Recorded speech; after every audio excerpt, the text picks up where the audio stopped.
بسم اللہ الرحمن الرحیم۔ ہمارا آج کا موضوع ہے میثاق مدینہ، دنیا کا پہلا تحریری دستور۔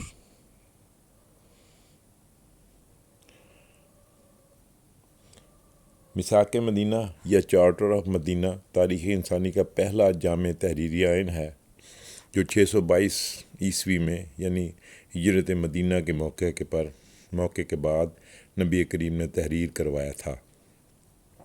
یہ دستاویز مسلمانوں، مہاجرین و انصار اور دیگر قبائل بشمول یہودی قبائل کے درمیان ایک نئی ریاست کے حقوق و فرائض، مذہبی آزادی اور دفاعی اتحاد کا تعین کرتی ہے۔ میثاق مدینہ دنیا کا پہلا تحریری دستور ہے۔ ممتاز مورخ ڈاکٹر حمید اللہ صاحب نے اسے دنیا کا اولین تحریری دستور قرار دیا ہے۔ اس کی مجموعی طور پر 63 کے قریب نکات یا دفعات اس میں شامل ہیں۔ مدینہ کو ایک خود مختار ریاست قرار دیا گیا جس کے سربراہ نبی اکرم صلی اللہ علیہ وسلم تھے۔ اس معاہدے نے تمام شہریوں، مسلمانوں اور غیر مسلمانوں کے لیے مذہبی آزادی اور جان و مال کے تحفظ کی ضمانت دی۔ مدینہ پر بیرونی حملے کی صورت میں سب بشمول یہودی مل کر دفاع کریں گے۔ یہ بھی اس کی ایک شق ہے۔ انصاف و قانون، قبائلی روایات کے مطابق قانون کی بالادستی قائم کی گئی۔ یہ ایک کثیر الثقافتی اور کثیر المذہبی معاشرے میں امن و استحکام کا بہترین نمونہ تھا۔ میثاق مدینہ دنیا کا پہلا تحریری دستور اور قدیم ترین مجموعہ قوانین میں سے ایک ہے۔ حضور اکرم صلی اللہ علیہ وسلم نے مدینہ منورہ ہجرت کرنے کے بعد اسے مرتب فرمایا تھا۔ اس دستور کا بظاہر مقصد مدینہ کے 8 قبائل مہاجرین مکہ، اہل کتاب یہودی و عیسائی اور کفار کے مابین امن و امان برقرار رکھنا تھا۔ تاہم اس نے مسلمانوں، یہودیوں اور کفار کے حقوق و فرائض بھی متعین کیے اور یوں تمام اہل مدینہ ایک امت میں شامل ہو گئے۔ خلفائے راشدین کے دور میں قوانین مرتب کرنے کی خاطر اسی آئین مدینہ سے مدد لی گئی۔ نیز مستقبل کی اسلامی ریاستیں بھی اس سے روحانی و مادی طور پر فیضان پاتی رہیں۔ یہ آئین یا دستور مدینہ صحیفہ مدینہ بھی کہلاتا ہے۔ آئین مدینہ لکھے جانے کی واضح تاریخ معلوم نہیں، تاہم محققین اس بات پر متفق ہیں کہ یہ ہجرت مدینہ 622 عیسوی کے بعد وجود میں آیا۔ اسی کے ذریعے دنیا کی پہلی اسلامی ریاست کا قیام عمل میں آیا۔ آئین مدینہ کے ذریعے اہل مدینہ کو تحفظ ملا اور مذہبی آزادی حاصل ہوئی۔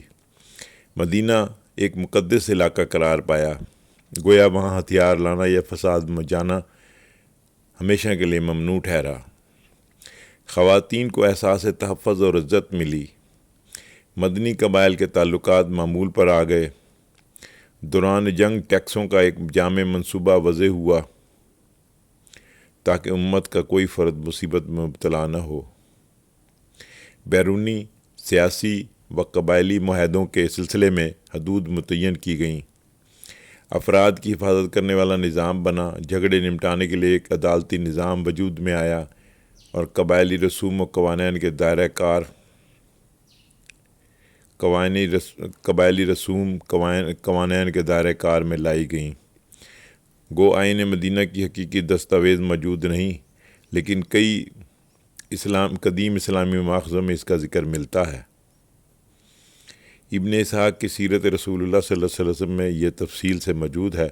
ابو عبید کی کتاب الاموال میں بھی تفصیلی ذکر ملتا ہے۔ تمام اسلامی اور مغربی محققین اسے ایک مستند دستاویز قرار دیتے ہیں۔ بعض مفسرین کے نزدیک سورہ آل عمران کی آیت 101 تا 104 آئین مدینہ سے متعلق ہیں۔ آئین مدینہ کی ایک خصوصیت یہ ہے کہ اس میں یہودی قبائل کو امت میں شامل قرار دیا گیا ہے، تاہم یہ صراحت کر دی گئی ہے کہ ان کے پاس اپنا مذہب ہے اور مسلمانوں کے پاس اپنا۔ یہ آئین حضور اکرم صلی اللہ علیہ وسلم کی لاجواب سفارتکاری کا ایک مظہر خاص ہے۔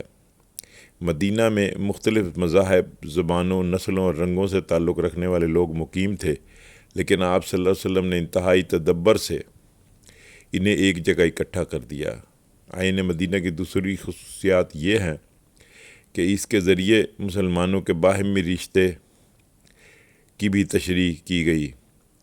پہلے خونی رشتے مقدم تھے، اب مذہب سب سے بڑا رشتہ قرار دیا گیا اور اپنے عمل کا ذمہ دار فرد کو ٹھہرایا گیا۔ یوں قبائلی شناخت معدوم نہ ہوئی، لیکن نئی تخلیق کردہ امت کا بندھن اسلام بن گیا۔ مسلمانوں میں اخوت کا ایک رشتہ قائم کیا گیا جو کہ میثاق مدینہ کی طرح اخوت مدینہ کہلاتی ہے، اور مہاجر اور انصار کو ایک دوسرے کے بھائی بھائی قرار دیا گیا، اور انصار نے اتنے خلوص سے کام لیا کہ اپنے گھروں میں سے ایک گھر، اپنے کاروبار میں سے حصہ، اور یہاں تک کہ اپنی بیویوں میں سے ایک بیوی تک مہاجرین کو دینے کا اعلان کیا۔ اس طرح قبل از اسلام کا قبائلی معاشرہ تحلیل ہوا اور سبھی مسلمان مذہب کے مضبوط ڈوری سے بندھ گئے۔ آئین مدینہ میں غیر مسلموں کے یہ حقوق متعین ہوئے۔ غیر مسلموں کو مسلمانوں کی مانند ہدایہ کے سیاسی اور ثقافتی حقوق حاصل ہوں گے۔ انہیں خود مختاری اور آزادی مذہب حاصل ہوگی۔ اگر امت پر حملہ ہوا تو غیر مسلم بھی مسلمانوں کے ساتھ جنگ میں شامل ہوں گے اور جنگی خراجات میں بھی حصہ ڈالیں گے۔ دونوں میں سے کوئی بھی ایک دوسرے کو دھوکہ نہیں دے گا۔ غیر مسلموں پر یہ فرض نہیں ہوگا کہ وہ مسلمانوں کی مذہبی جنگوں میں حصہ لیں۔ میثاق مدینہ کے بعد آپ صلی اللہ علیہ وسلم کی حیثیت ایک حکمران کی سی ہو گئی، اور آپ صلی اللہ علیہ وسلم احکامات کا اجرا فرمانے لگے اور احکام کا تقرر فرمانے لگے، اور فیصلے صرف آپ ہی فرمانے لگے۔ یہاں تک کہ یہودی بھی اپنے مقدمات کو فیصل کرانے کے لیے آن حضرت کی بارگاہ میں حاضری دیتے تھے، اور اس کے کئی ایک واقعات موجود ہیں کہ کسی یہودی نے آن حضرت کے دربار میں آ کے التجا کی کہ اسے انصاف دیا جائے۔ وقت کے ساتھ ساتھ اسلامی قوانین کا احیاء ہوا تو آئین مدینہ کے کئی حصے ان کا حصہ بن گئے۔ آج گو کسی بھی مسلم ممالک کا آئین حقیقی طور پر اسلامی نہیں، لیکن بیشتر ممالک کی بہت سی آئینی دفعات اسلامی ہیں۔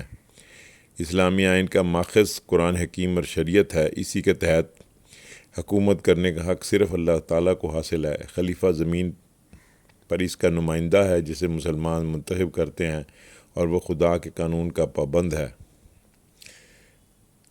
تاہم بعد کے ادوار میں جب خلافت نے ملوکیت کی شکل اختیار کر لی تو پھر سے انفرادی طور پر حکمرانوں نے طاقت کو اپنے ہاتھ میں لے لیا، اور خلافت کے اور آئین مدینہ کے جو شقیں اور احکام تھے انہیں رون دیا گیا۔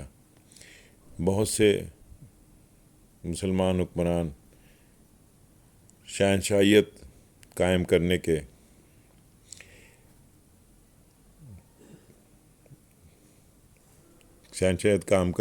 کرنے میں عملاً ملوث ہوئے۔